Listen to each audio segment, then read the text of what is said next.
Mais ce week-end va avoir lieu la 10e édition du Trail de Pêche-Charmant.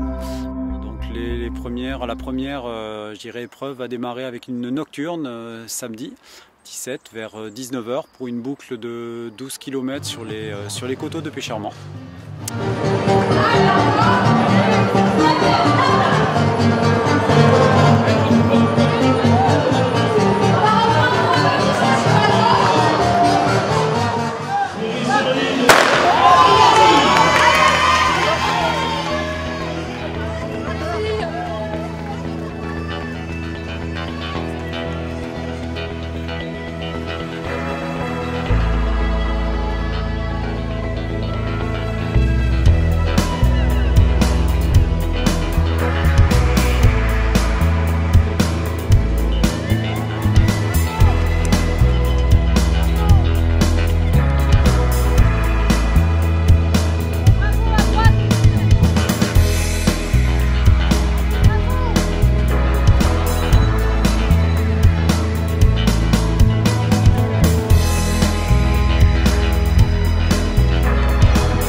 Le reste de cette manifestation aura ensuite lieu dimanche 18 avec deux courses proposées. Une première donc de 11 km qui aura lieu plutôt dans la forêt de Liorac, et puis une deuxième boucle un petit peu plus costaud de 28 km et demi qui va aller dans la forêt de Liorac, mais qui ira rechercher jusque effectivement la commune de Liorac et la vallée de la Louire.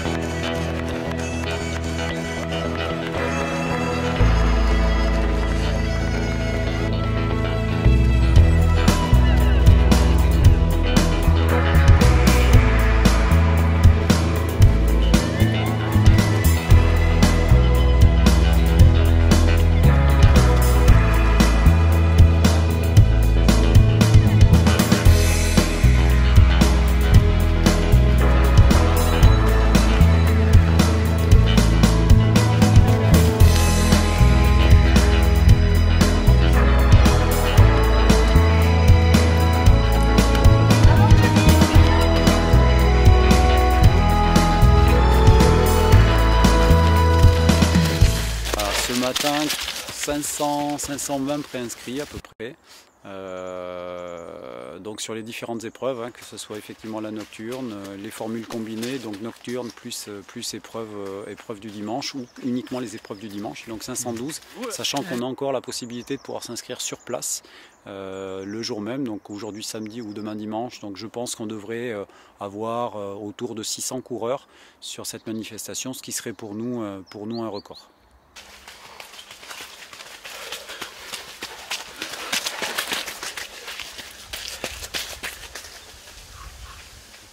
Alors toute cette manifestation du Trail de Pêche-Charmant est supportée par le Spiridon Périgord Pourpre, donc club de course à pied de Bergerac.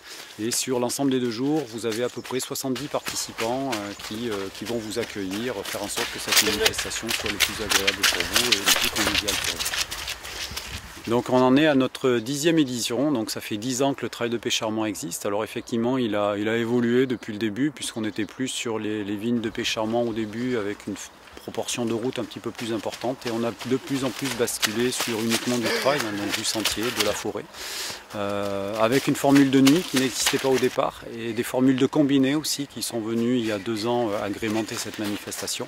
Et aujourd'hui on a gardé une nocturne sur le vignoble de Pêche-Charmant pour justement le samedi soir voir un petit peu toutes les lumières de Pêche-Charmant et surtout les lumières de Bergerac quand le temps est dégagé.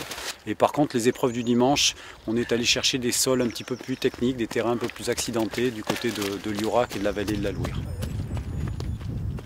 Alors justement, nous sommes dans un pays de vignobles. 45 secondes. Comment les viticulteurs de Pécharmont accueillent cette manifestation qui traverse leur vigne?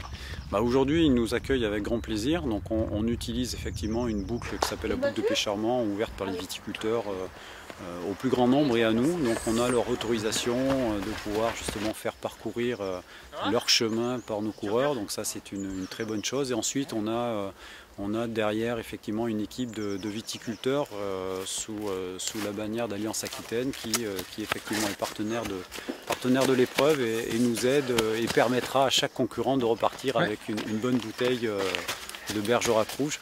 Donc ce qui, je pense, est un bon souvenir pour l'ensemble des concurrents.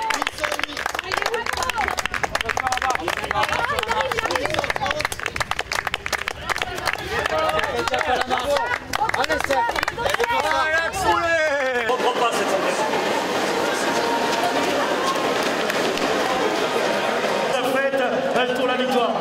Voilà, donc en fait je me suis décidé ce matin à venir en provenance de Tulle et je me suis trompé de route et j'ai atterri à Bergerac au lieu de sortir en Périgueux. Je suis arrivé un quart d'heure avant, donc je me suis vite changé, je suis parti à froid, mais je pense que c'est mieux que de trop s'échauffer et de partir trop vite. Oui, c'est vrai que 28 km ça permet de s'échauffer. Hein. C'est ça, on part pas dans le rouge du coup et puis on est frais pour la fin, quoi. Voilà, donc tu nous viens de Tulle, des victoires cette saison ou la saison dernière plutôt? En fait depuis mars j'avais un peu stoppé suite à des problèmes de santé. Du coup là j'ai repris le 1er janvier du coup. C'était ma résolution.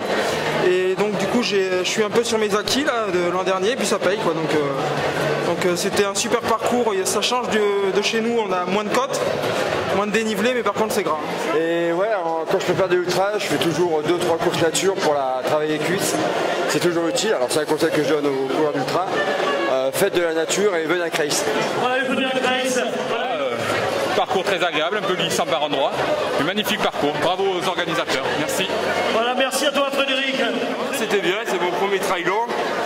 Le soleil était au rendez-vous, parcours pas trop boueux. Le top. 12 km hier soir. Oui, et puis il y avait 27 km le soir. Oui, ça passe vraiment bien. Oui, j'aime beaucoup. C'est un bon course, c'est roulant, c'est bien organisé. J'aime beaucoup. Oui.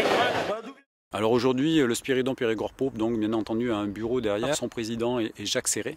Jacques Serré, donc, qui effectivement lui aussi a beaucoup contribué à la réalisation de ce trail cette année. Alors bénévoles, et ça je les en remercie beaucoup, donc on a 70 bénévoles qui ont consacré beaucoup de temps à la préparation à la fois des circuits, des lots, de toute la partie administrative qui seront là pour vous accompagner, pour accompagner les coureurs pendant tout le week-end. Donc 70 bénévoles.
C'est grâce à tout ce beau monde que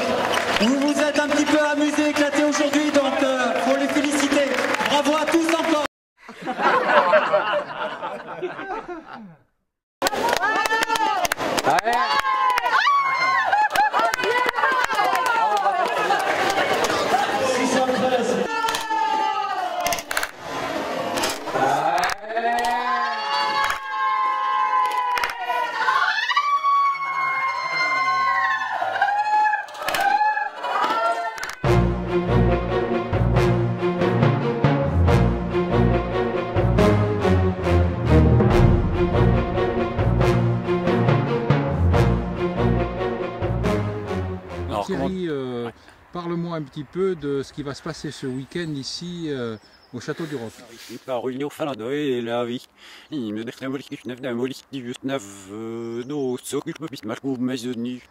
Alors tu as l'expérience déjà de quelques années, depuis combien de temps ce trail se fait?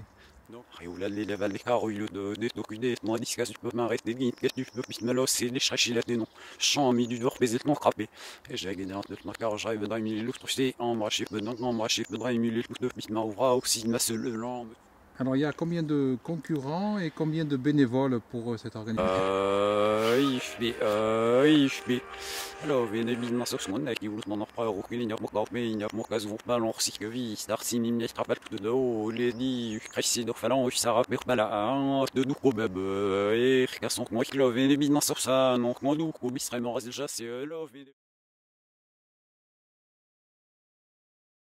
Donc on a vraiment une équipe à la fois qui supporte le club, qui supporte ce trail de Pécharmont et toute une équipe de bénévoles avec dans les bénévoles une grande partie qui sont les coureurs du Spiridon Périgord. Tout s'est très bien passé et c'est une grosse organisation, surtout on augmente tous les ans les effectifs. Donc bravo à tous et merci.